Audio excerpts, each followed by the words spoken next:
नमस्कार मित्रांनो. नमस्ते मॅडम. तर मला सांगा, आपल्या आजूबाजूला परिसरामध्ये विविध आपल्याला काय काय दिसतात? झाडे दिसतात, मोठी बिल्डिंग दिसतात, घरे दिसतात, रस्ते, अशी बऱ्याचशा गोष्टी दिसतात.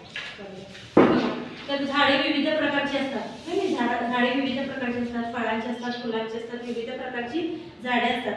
झाड काय आहे? निर्जीव आहे का सजीव आहे? झाड सजीव आहे. झाड सजीव आहे. त्याचप्रमाणे मनुष्य पण काय आहे? सजीव आहे. बरोबर ना? तर बघा, ज्याप्रमाणे सजीवांना ऑक्सिजनची गरज, बरोबर, सजीवांना कशाची आवश्यकता असते? ऑक्सिजनची पण आवश्यकता असते, होय की नाही? तर बघा, माणूस हा काय आहे?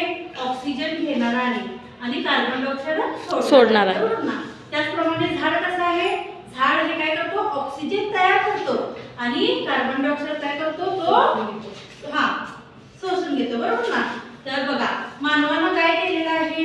होय, स्वतःच्या गरजेसाठी त्यांनी काय केले आहे? विविध प्रकारची झाडे काय केलेले आहे? तोडलेले आहे.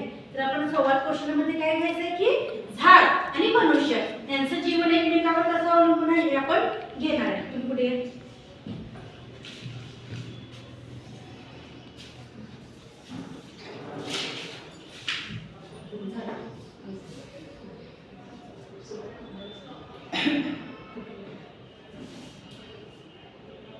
हे मानवा, तुला ऑक्सिजनची आवश्यकता आहे, पण तू आम्हाला जिवंतच ठेवत नाहीस, तोडत आहेस.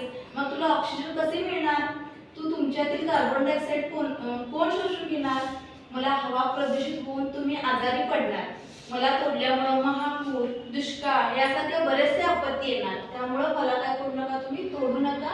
बरोबर आहे, पण झाडामुळे मोठी जागा आम्हाला कमी पडते राहण्यासाठी. लोकवस्ती वाढत आहे, त्यामुळे जागाची कमतरता भासत आहे. त्यामुळे आम्ही तुला तोडत आहे.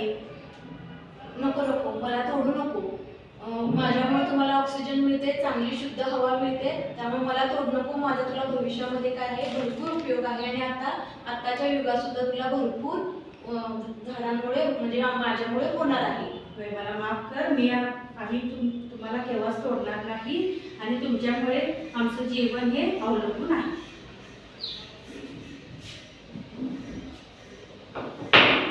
हो ना?